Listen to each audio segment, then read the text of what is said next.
Shalom, selamat malam Bapak Ibu Saudara yang dikasihi Tuhan Yesus Kristus. Selamat kita berjumpa dalam renungan pada malam hari ini. Doa dan harapan saya, saudara semua ada dalam keadaan yang baik, sehat, penuh sukacita, dan selalu berlimpah berkat Tuhan. Sebelum kita mendengarkan renungan firman Tuhan, mari kita siapkan hati dan berdoa. Bapa Surgawi, Bapa dalam nama Tuhan Yesus Kristus, kami mengucap syukur untuk berkat-Mu, untuk kasih-Mu, penyertaan-Mu dalam hidup kami sepanjang hari ini. Tuhan sudah memampukan kami untuk melewati semuanya. Saat ini kami mau mendengar sabda firman-Mu. Kami mohon pengurapan-Mu Roh Kudus agar kami terbuka dan kami dapat mengerti setiap kehendak-Mu serta taat dengar-dengaran melakukannya dalam hidup kami. Terima kasih Tuhan. Dalam nama Tuhan Yesus kami berdoa. Haleluya. Amin. Saudara yang dikasihi Tuhan, ayat renungan kita pada saat ini terdapat dalam surat Galatia pasal 1 ayat yang ke-24. Tertulis demikian, dan mereka memuliakan Allah karena aku.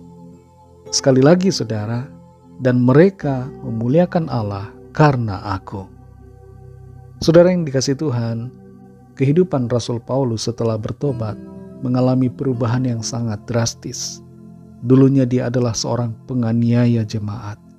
Dulu dia adalah orang yang mencari-cari kesalahan dan mengejar-ngejar orang-orang percaya. Tapi dengan cara yang ajaib dari Tuhan, ia mengalami lawatan dan perjumpaan pribadi dengan Tuhan Yesus yang mengubahkannya. Selama 3 hari ia menjadi buta, kemudian dicelikkan oleh seorang hamba Tuhan yang ditetapkan Tuhan. Dan Saulus menjadi Rasul Paulus yang sungguh-sungguh memakai hidupnya untuk mengerjakan tugas pelayanan yang dipercayakan Tuhan kepadanya. Ia menjadi saksi Kristus dimanapun dia berada. Meskipun tantangan yang hebat menyerang dirinya, ada aniaya, ada ancaman kematian yang harus ia hadapi, tapi Rasul Paulus tetap setia dalam melayani Tuhan. Ia membangun jemaat-jemaat. Dia mendirikan dan menguatkan hati setiap orang percaya. Dan melalui kehidupannya banyak orang melihat kemuliaan Tuhan. Itu sebabnya dalam Galatia 1 ayat 24 ini dikatakan, dan mereka memuliakan Allah karena aku. Apa yang dinyatakan dalam ayat ini adalah suatu fakta kebenaran. Bagaimana orang-orang memuliakan Tuhan. Mereka mengenal Tuhan Yesus, memuji Tuhan, percaya kepadanya karena pelayanan Paulus. Saudara yang dikasihi Tuhan, bagaimanakah dengan kehidupan kita? Apakah kehidupan kita memuliakan Tuhan? Apakah sikap perbuatan hidup kita membuat orang lain melihat cahaya kemuliaan Tuhan dan membuat orang lain mendekat kepada Tuhan? Atau sebaliknya, apakah sikap hidup kita membuat orang lain malah menjauh dari Tuhan? Apakah perbuatan-perbuatan yang kita lakukan membuat nama Tuhan dipermalukan? Kita semua sebagai orang-orang percaya perlu memiliki penghormatan kepada Tuhan. Kita yang sudah ditebus oleh darah Kristus yang kudus harus menyadari bahwa anugerahnya begitu berharga.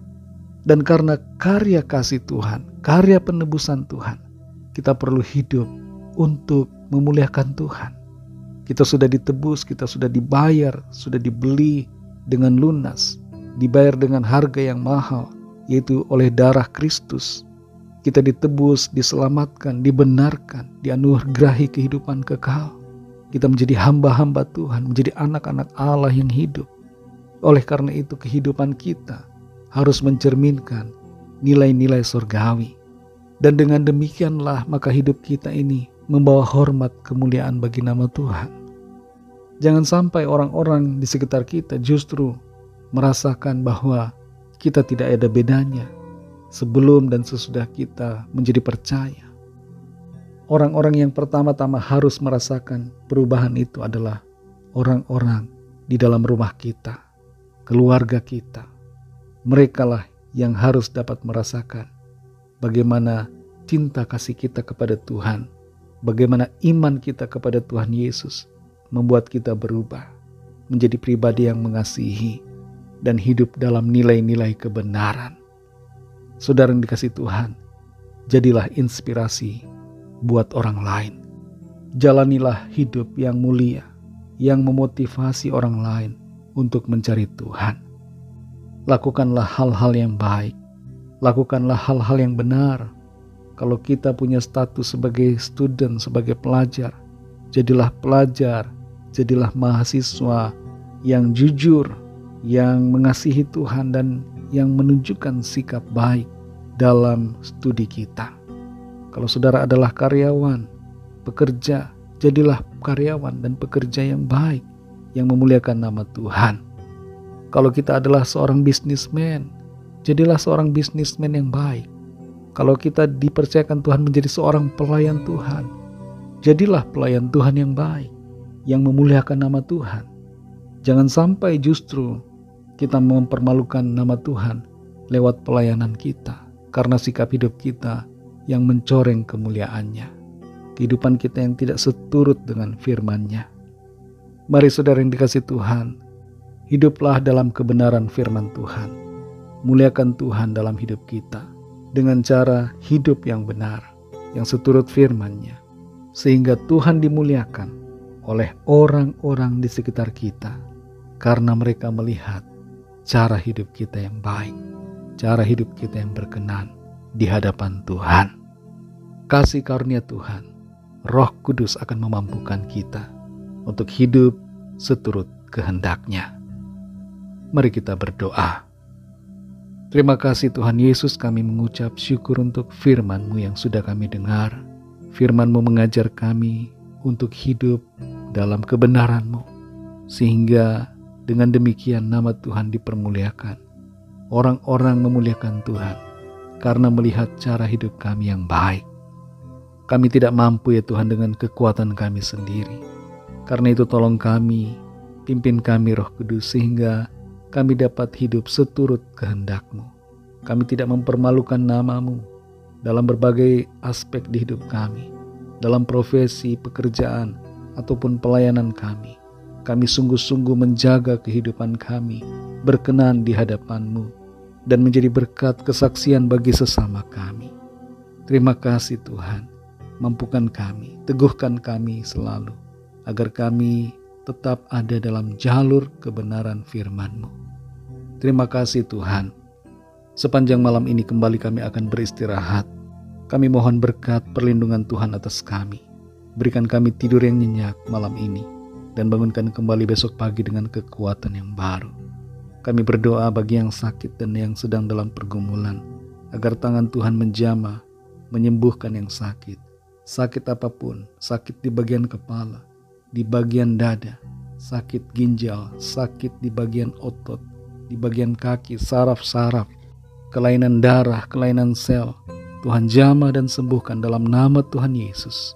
Kesembuhan terjadi pada saat ini, pemulihan terjadi, mujizat Tuhan yang heran terjadi atas kami.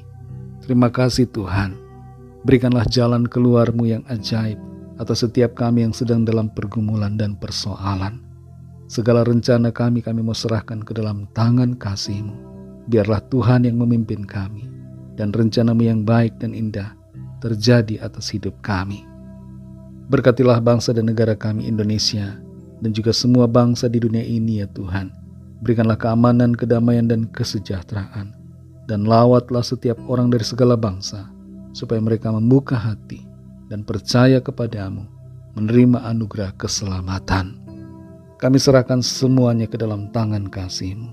Dalam nama-Mu yang kudus, nama di atas segala nama, nama Tuhan Yesus Kristus, kami sudah berdoa dan mengucap syukur. Haleluya. Terimalah berkat Tuhan. Tuhan memberkati engkau dan melindungi engkau. Tuhan menyinari engkau dengan wajah-Nya dan memberikan kasih karunia. Tuhan menghadapkan wajah-Nya kepadamu dan memberikan damai sejahtera.